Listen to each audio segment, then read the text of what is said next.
Sir, Bihar ಚುನಾವಣೆಯಲ್ಲಿ ನಿಮ್ಮದೇ ಮೈತ್ರಿಯಿಂದ ಪ್ರತಿ ಮನೆಗೂ ಕೂಡ ಸರ್ಕಾರಿಗೆ ಉದ್ಯೋಗದ ಗ್ಯಾರಂಟಿ ಕೊಟ್ಟಿದ್ರು. ಈಗ ಜನಗಳಿಗೆ ಏನು ಬೇಕಾಗುತ್ತೆ ಅನ್ನೋದನ್ನ ತಿಳ್ಕೊಂಡು ನಾವು ಚುನಾವಣೆಯ ಸಂದರ್ಭದಲ್ಲಿ ಘೋಷಣೆಗಳು ಮಾಡ್ತೀವಿ. ಎಲ್ಲರೂ ಮಾಡೋದು ಅದೇ ಕೆಲಸನೇ. ನಮ್ಮ ಅಲಯನ್ಸ್ನವರು ಪ್ರತಿ ಮನೆಯಲ್ಲೂ ಉದ್ಯೋಗ ಕೊಡ್ತೀವಿ. ಯಾಕೆಂದರೆ ಎಂಪ್ಲಾಯ್ಮೆಂಟು ಭಾಳ ಇಂಪಾರ್ಟೆಂಟ್ ಅಲ್ಲ. ಈಗ ನಿರುದ್ಯೋಗದ ಸಮಸ್ಯೆ ಭಾಳ ಕಾಡ್ತಾ ಇದೆ ಎಲ್ಲ ಕಡೆನೂ. ಯೂತ್ಸ್ಗೆ ಉದ್ಯೋಗ ಸಿಗ್ತಿಲ್ಲ ಅನ್ನೋದು ಒಂದು ದೊಡ್ಡ ಪ್ರಶ್ನೆ. ಅದ್ರ ಬಗ್ಗೆ ಅದಕ್ಕೆ ಅದು ಮ್ಯಾನಿಫೆಸ್ಟೋನಲ್ಲಿ ಮಾಡಬೇಕು ಅಂತ ಹೇಳಿದ್ದಾರೆ. ನಿರ್ಭೀತ, ನಿಷ್ಪಕ್ಷಪಾತ, ವಿಶ್ವಾಸಾರ್ಹ ಸುದ್ದಿಗಳಿಗೆ ಮತ್ತೊಂದು ಹೆಸರಾಗಿರುವ ನ್ಯೂಸ್ 18 ಕನ್ನಡ ಈಗ ಆಪ್ನಲ್ಲೂ ಲಭ್ಯವಿದೆ. ದಯವಿಟ್ಟು ಇಲ್ಲಿರುವ QR ಕೋಡ್ ಸ್ಕ್ಯಾನ್ ಮಾಡಿಕೊಂಡು ಆಪ್ ಡೌನ್ಲೋಡ್ ಮಾಡೋದಕ್ಕೆ ಮರಿಬೇಡಿ. ನಿಮ್ಮ ಬೆಂಬಲ ಹೀಗೆ ಸದಾ ನಮ್ಮೊಂದಿಗಿರಲಿ. ಧನ್ಯವಾದ. 3 ಕೋಟಿಯಷ್ಟು ಕುಟುಂಬ ಇದೆ ಸರ್ ಬಿಹಾರದಲ್ಲಿ. ಅಷ್ಟು ಉದ್ಯೋಗ ಸೃಷ್ಟಿ ಮಾಡೋಕ್ಕಾಗಲ್ಲ. ಹಂತವಾಗಿ ಮಾಡ್ತಾರೆ. ಒಂದು ದಿನಾನೇ ಅನೌನ್ಸ್ ಮಾಡಿ ಒಂದು ದಿನಾನೇ ಕೆಲಸ ಕೊಡೋಕ್ಕಾಗೋದಿಲ್ಲ. ಹಂತವಾಗಿ ಮಾಡ್ತಾರೆ. ಈಗ ನಾವು 2.5 ಲಕ್ಷ ಖಾಲಿ ಇರ್ತಕ್ಕಂಥ ಸ್ಥಾನಗಳನ್ನು ತುಂಬ್ತೇವೆ ಅಂತೇಳಿ ನಮ್ಮ ಮ್ಯಾನಿಫೆಸ್ಟೋಲ್ಲಿ ಹೇಳಿದ್ದು. ಒಂದೇ ಸರಿ ಇಲ್ಲ. ಈಗ ನಾವು ನಡೀತಾ ಇದೆ. ಈಗ ಪ್ರಾರಂಭ ಮಾಡಿದ್ದೇವೆ. ಇಂಟರ್ನಲ್ ರಿಸರ್ವೇಷನ್ದು ಸ್ವಲ್ಪ ತೊಂದರೆ ಆಗಿತ್ತು. ಈಗ ಅದೆಲ್ಲ ಬಗೆಹರಿಸ್ಕೊಂಡು ರಿಕ್ರೂಟ್ಮೆಂಟು ಪ್ರಾರಂಭ ಮಾಡಿದ್ದೇವೆ. ಈಗ ಪೊಲೀಸ್ ಇಲಾಖೆನಲ್ಲಿರ್ಬೋದು, ಬೇರೆ ಇಲಾಖೆನಲ್ಲಿರ್ಬೋದು, ಎಲ್ಲ ಈಗ ಪ್ರೊಸೆಸ್ ನಡೀತಾ ಇದೆ. ಮೋದಿ 2 ಕೋಟಿ ಉದ್ಯೋಗ ಸೃಷ್ಟಿ ಮಾಡ್ತಾನೆ ಅನ್ನೋದನ್ನು ಟೀಕೆ ಮಾಡಿ ನೀವು ಹೌದು ಟೀಕೆ ಮಾಡ್ತಾನೆ. ಅಲ್ಲಲ್ಲ, ಅವ್ರು ಮಾಡಿದ್ದಿದ್ರೆ ನಾವ್ಯಾಕೆ ಟೀಕೆ ಮಾಡಕ್ಕೆ ಹೋಗ್ತೀವಿ? ಅವ್ರು ಹೇಳಿದಂತೂ ನಿಜ ಅಲ್ವಾ? ಹೇಳಿದ್ದಂತೂ ನಿಜ. ಅವರ ಚುನಾವಣೆ ಸಂದರ್ಭದಲ್ಲಿ ಅದನ್ನು ಮಾಡಿಬಿಟ್ಟಿದ್ರೆ ಯಾರು ಕೇಳ್ತಾ ಇದ್ರು? They would have appreciated. ಹೌದಪ್ಪ, ನೀವು ಹೇಳಿದ್ರೆ ಮಾಡಿದೆ. ಈಗ ನಾವು 5 ಗ್ಯಾರಂಟಿ ಕೊಡ್ತೀವಿ ಅಂತ ಹೇಳಿದ್ವಿ, ನಾವು ಮಾಡಿದ್ದೀವಿ. ಹಾಗೆ ಸರ್, ಈಗ ಡಿನ್ನರ್ ಪಾಲಿಟಿಕ್ಸ್ ದೊಡ್ಡ ಚರ್ಚೆ ಆಗ್ತಿದೆ. ಸಿಎಂ ನಿನ್ನೆ ಬ್ರೇಕ್ಫಾಸ್ಟ್ ಮೀಟಿಂಗ್ ಕೂಡ ಚರ್ಚೆ ಆಗ್ತಾ ಇದೆ ಸರ್, ನೀವು ಮಾಡಿದ್ದೀವಿ. ಏನು ಸರ್ ಅಷ್ಟು ವಿಶೇಷ?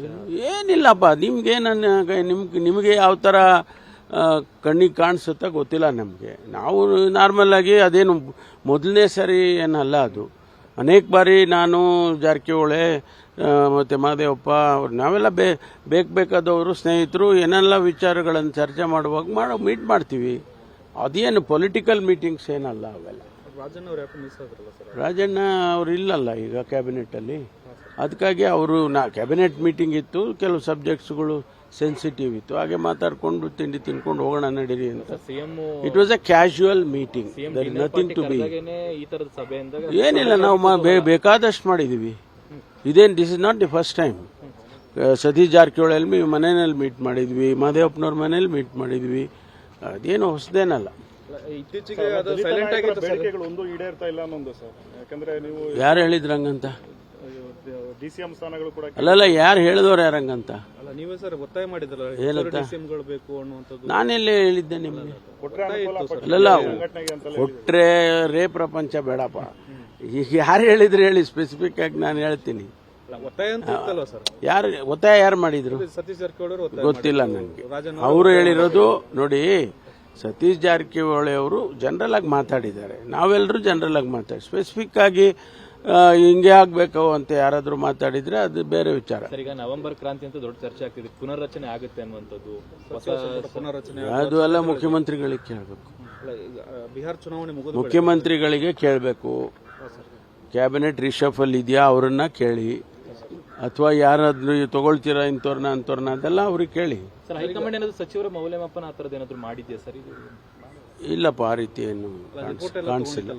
ಅದು ಅವರು ಬೇರೆ ಬೇರೆ ಸಂದರ್ಭದಲ್ಲಿ ಬೇರೆ ಬೇರೆ ನಡೀತಾ ಇರತ್ತೆ. ಇದು ನಿರಂತರವಾಗಿ ನಡೆಯೋದು ಇದು. ಅದಕ್ಕೆ ಇದು ಅಟ್ಯಾಚ್ ಮಾಡೋದು ಅಗತ್ಯ ಇಲ್ಲ.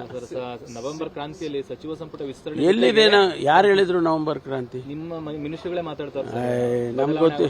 ಸಿಎಂ ಏನಾದ್ರು ಆ ಟೈಮ್ ಬದಲಾವಣೆ ಬರೀ ಸಚಿವ ಡಿನ್ನರ್ ಅವರು ಹಿಂದೆ ಯಾವಾಗೂ ಕರೆದೇ ಇಲ್ವಾ? ಅಲ್ಲಲ್ಲ, ಅದಕ್ಕೆ ಕರೆದಿದ್ದಾರೆ. ವಿಶೇಷತೆ ಏನು ಅಂತ ನೀವು ಹೇಳ್ಬೇಕು. ಡಿನ್ನರ್ ಕರೆಯೋದಕ್ಕೆ ಏನು ವಿಶೇಷತೆ? ವಿಷಯ ಏನೂ ಇಲ್ಲಪ್ಪ. ನಾವು ಊಟ ಹಾಕ್ತಾರೆ, ಹೋಗ್ತೀವಿ, ಊಟ ಮಾಡ್ತೀವಿ, ಬರ್ತೀವಿ. ಯಾರು? ಅಲ್ಲ, ಏನ್ ಚರ್ಚೆ? ಅಜೆಂಡಾ ಏನು ಇಲ್ಲ ರೀ, ಊಟ ಅದೇ ಅಜೆಂಡಾ. ಕ್ಯಾಶುವಲ್ ಆಗಿ ಅವೆಲ್ಲ ಕ್ಯಾಶುವಲ್ ಆಗಿ ಮಾತಾಡೋದು ಬೇರೆ. ಸೀರಿಯಸ್ ಆಗಿ ಕೂತ್ಕೊಂಡು ಅದನ್ನ ಸ್ಪೆಸಿಫಿಕ್ ಆಗಿ ಪ್ರೊಸೀಡಿಂಗ್ಸ್ ಮಾಡಿಕೊಂಡು ಚರ್ಚೆ ಮಾಡೋದೇ ಬೇರೆ. ಇದು ಒಂದು ಕ್ಯಾಶುವಲ್ ಮೀಟಿಂಗು, ಊಟ ಮಾಡೋಣ ಬರ್ರಿ ಎಲ್ಲರೂ ಅಂತ, ಭಾಳ ದಿನ ಆಗಿದೆ ಅಂತ ಹೇಳಿ ಕರೆದಿದ್ದಾರೆ. ನಿಮ್ಮ ಪಕ್ಷದಲ್ಲೂ ಕೂಡ ಸರ್ ಬಹಳಷ್ಟು ಒಂದು ಗೊಂದಲಗಳಿದೆ. ಈ ಹೈಕಮಾಂಡ್ ಕೂಡ ದ್ವಂದ್ವ ನಿಲುವು ವ್ಯಕ್ತಪಡಿಸ್ತಾ ಇದೆ. ಈಗ ಸಾಕು ನಡೀರಿ, ಪೊಲಿಟಿಕಲ್ ಕ್ವಶನ್ಸ್ ಇವೇನು ಉಪಯೋಗ ಆಗಲ್ಲ. ನಿರ್ಭೀತ, ನಿಷ್ಪಕ್ಷಪಾತ, ವಿಶ್ವಾಸಾರ್ಹ ಸುದ್ದಿಗಳಿಗೆ ಮತ್ತೊಂದು ಹೆಸರಾಗಿರುವಂತ ನ್ಯೂಸ್ 18 ಕನ್ನಡ ಈಗ ಆಪ್ನಲ್ಲೂ ಲಭ್ಯವಿದೆ. ದಯವಿಟ್ಟು ಇಲ್ಲಿರುವಂತ QR ಕೋಡ್ ಸ್ಕ್ಯಾನ್ ಮಾಡಿಕೊಂಡು ಆಪ್ ಡೌನ್ಲೋಡ್ ಮಾಡೋದಕ್ಕೆ ಮರಿಬೇಡಿ.